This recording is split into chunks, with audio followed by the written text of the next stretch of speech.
Breaking news NDA కూటమికి MIM మద్దతు ఇస్తుందని చెప్పేసి ఒక వార్త అయితే ఇప్పుడు సంచలనంగా మారింది. ముఖ్యంగా అసదుద్దీన్ ఓవైసీ ఈ ప్రకటన చేసినట్టు తెలుస్తా ఉన్నది. బీహార్ రాష్ట్రంలో ఎన్డీఏ ప్రభుత్వానికి ఎంఐఎం పార్టీ మద్దతు ఇవ్వబోతుందా? అయితే సీఎం నితీష్ కుమార్తో ఎంఐఎం పార్టీ అభ్యర్థి ఎంఐఎం చీఫ్ అసదుద్దీన్ ఓవైసీ మాట్లాడారా? ముఖ్యంగా సీమాంచల్ అభివృద్ధి నేపథ్యంలో సీమాంచల్ ప్రాంతాన్ని అభివృద్ధి చేస్తే ఎంఐఎం మద్దతు ఇస్తుందని చెప్పేసి ఆయన ప్రకటించినట్లయితే ఇప్పుడు కొన్ని వార్తలు వైరల్ అవుతా ఉన్నాయి. ముఖ్యంగా బీహార్ రాజకీయాలు వైపే ఇప్పుడు దేశం మొత్తం ఎదురు చూస్తూ ఉన్నది. ఈ నేపథ్యంలో అసదుద్దీన్ చేసిన వ్యాఖ్యలు చాలా కీలకంగా మారాయి.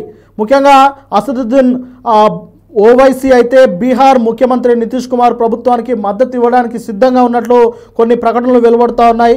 ఇందులో ఒక కీలక షరతు విధించి మరీ ఆయన మద్దతు ఇస్తున్నట్లు తెలుస్తూ ఉన్నది. ఏళ్ల తరబడి వెనుకున్న సీమాంచల్ ప్రాంతానికి న్యాయం జరిగితేనే తమ మద్దతు లభిస్తుందని స్పష్టం చేశారట. బీహార్ అసెంబ్లీ ఎన్నికల్లో 5 స్థానాలు గెలుచుకున్న అనంతరం అమోర్లో జరిగిన సభలో ఆయన వ్యాఖ్యలు చేశారు. అభివృద్ధిలో పాట్నా రాజ్ కేకిరికే పరిమితం కాకూడదు, సీమాంచల్ లాంటి ప్రాంతాలకు కూడా అభివృద్ధి జరగాలని చెప్పేసి ఈ నిర్ణయం తీసుకున్నట్టు తెలుస్తూ ఉన్నది. అయితే ముఖ్యంగా సీమాంచల్ ప్రాంతంలో నదుల కోత, భారీ వలసలు, అవినీతి వల్ల తీవ్ర నష్టాన్ని ఎదుర్కొంటుందని ఆయన వ్యాఖ్యానించారు. ప్రభుత్వం ఈ సమస్యలను పరిష్కరించాలి, సింహాంచల్ న్యాయం జరిగితే నితీష్ కుమార్ ప్రభుత్వానికి మద్దతు ఇవ్వడానికి తాను సిద్ధంగా ఉన్నట్లు ఓవైసీ ప్రకటించారు. బీహార్ ఈశాన్యాన ఉన్న సీమాంచల్లో ముస్లింలు అధికంగా నివసిస్తుంటారు. రాష్ట్రంలో అత్యధికంగా వెనుకబడిన ప్రాంతాల్లో ఇది ఒకటి.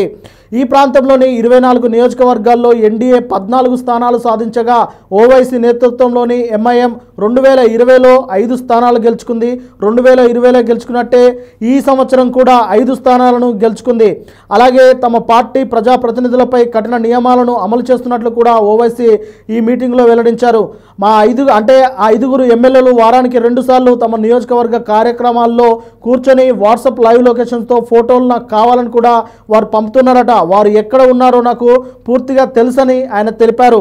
ఈ విధానాన్ని 6 నెలల్లోనే ప్రారంభిస్తామని, తాను కూడా ప్రతి 6 నెలలకు ప్రాంతాన్ని పర్యటించనున్నట్లయితే చెబుతున్నారు. ఎన్నికల అనంతరం ప్రతిపక్ష వైఫల్యాలపై కూడా ఓవైసీ స్పందించారు.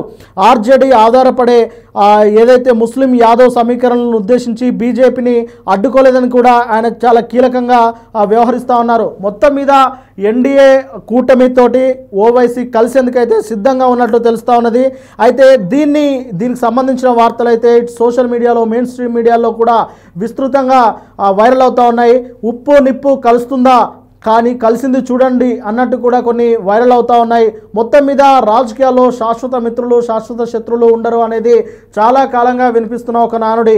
అన్నట్లుగానే బీజేపీకి ఎంఐఎం ఎప్పుడు శత్రువుగానే, ఎప్పుడు వైరంతోటే ఉంటుందని చాలామంది ఇన్నాళ్ళుగా అనుకుంటూ వచ్చారు. కానీ బీజేపీ ఎంఐఎం కలవబోతుంది అన్న ఒక వార్త ఇప్పుడు దేశ రాజకీయాలనే కలవరపరుస్తుందని చెప్పవచ్చు. ముఖ్యంగా ఈ వార్త కాంగ్రెస్ పార్టీకి కూడా భారీ షాక్ అని చెప్పవచ్చు. ఇన్నాళ్ళు కాంగ్రెస్ పార్టీకి ఉన్న ఏకైక మద్దతు ఎంఐఎం పార్టీ, కానీ ఇలాంటి ఒక సందర్భంలో ఎన్డీఏకు ఎంఐఎం మద్దతు ఇస్తుంది అనే ఒక వార్త రాహుల్ గాంధీ గుండెల్లో పిడుగుపాటే అని చెప్పవచ్చు.